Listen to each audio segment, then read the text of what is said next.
it's Ariel from Seattle Coffee Gear, and today we are actually going to be making Turkish coffee.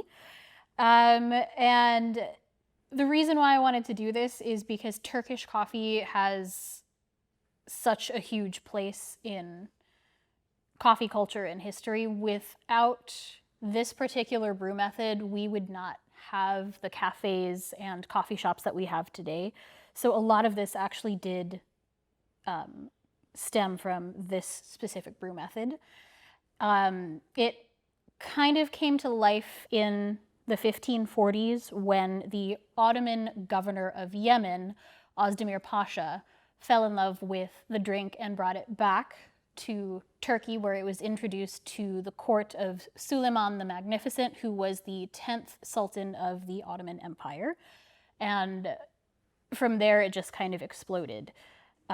You had people whose job it was to specifically brew this. So this was all they did. There was a guild, and then it eventually stemmed out into coffee shops where people would discuss things like politics and art and things like that. So it also became very political, and it was eventually banned by Sultan Murad IV. But about a century later, that ban was revoked. It's just a brief history on Turkish coffee. So they are served in these little demi-tasse cups, and you do need a special grinder for it. So this is a Turkish coffee grinder, and it grinds the coffee into almost a powder because this is actually an unfiltered brew method. So you want it to be in a powder because what happens is after it's brewed, the grounds actually settle into the bottom of the cup, and you don't want to drink the last fourth of it because then that's when you're going to notice the grittiness, because some will end up in your cup. So here we have our very finely ground coffee, and you can see it is like powder, like it's going to stain your fingers. And this is what we're going to brew our coffee in. It's called a jezve. And it's made from copper because it retains heat very well. It's going to give you, a good consistent heat. And this is good for about 2 cups of coffee. So I'm going to go ahead and do I'm actually going to do 6 ounces of cold water. Now you want to start cold. So I'm going to put this in, and we're going to do 2 heaping tablespoons of coffee. So this is a 2 tablespoon scoop, and you can see there's a little heap. Plop that in there. Then I'm just going to add a little bit more. Now at this point, you can either just brew it as is, or you can add some sugar. So I'm actually going to add a little bit of sugar. So I'm going to do 1 teaspoon of regular sugar. And I'm going to go ahead and put it on my hot plate. You can use whatever heat source you have. We've got a hot plate here. You can use your stovetop at home. Traditionally, it can be brewed over either hot sand or hot coals.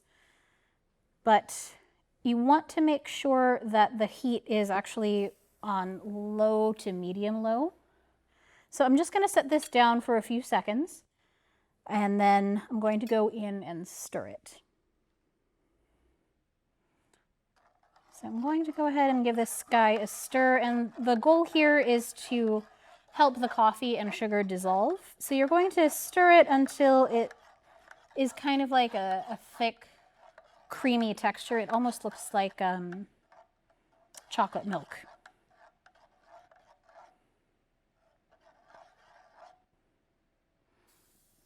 All right, now we're going to wait. Now this is not a speedy process, so if you're running late for work, definitely don't make your coffee this way because it does take time.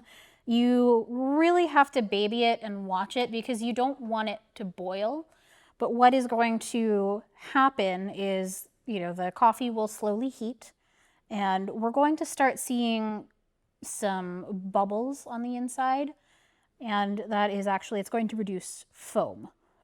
So it's towing a very fine line between heating up and boiling. So you have to be right here the whole time. This is not something that you want to walk away from because you don't want the coffee to burn. So I have it on low heat right now, and we're just gonna hang out and wait for it to do its thing.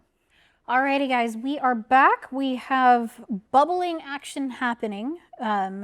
So basically I'm just watching this constantly, and it's going to form some foam, and we're going to wait for it to kind of rise almost all the way to the top, and then I'm going to pop it off the heat, and you're going to let it sit for a minute or two to let the grounds settle to the bottom of your jezve. And we are almost there. So again, it's not boiling, but I've got this nice layer of bubbles that's rising to the top, and it's the foam from the coffee.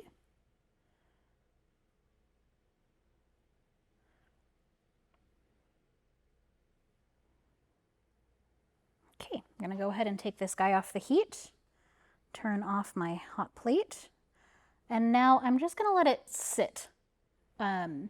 You don't want to pour it right away because you want to have as little grounds as possible in your cup, because that's, you know, less that could potentially end up in your teeth.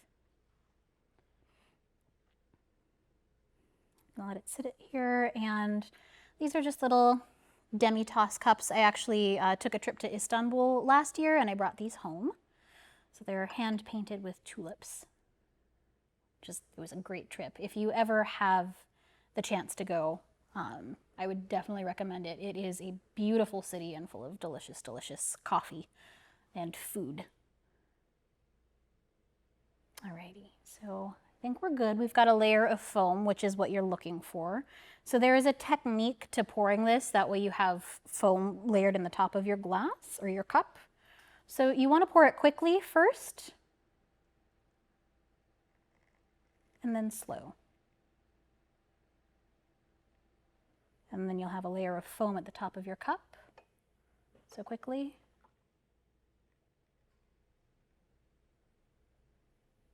And then slow.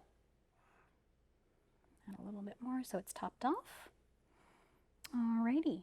So this is our Turkish coffee, and it is traditionally paired with Turkish Delight on the side. And it is something that you kind of slowly sip on. This is not something that you just throw back like a shot of espresso, because if you drink it too quickly, one, it'll be way too hot. Two, you're going to end up with grounds in your teeth. So you sip it slowly and just kind of savor it, you know. All right. So I'm going to go ahead and give this a try.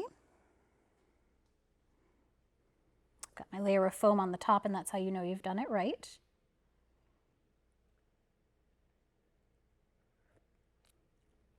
And that is super good. It's very smooth. It has a very thick mouthfeel just because of the way it's brewed. You know, you've got a little bit of sweetness from the sugar. You've got that layer of foam that we got. And this is honestly one of my favorite ways to enjoy coffee.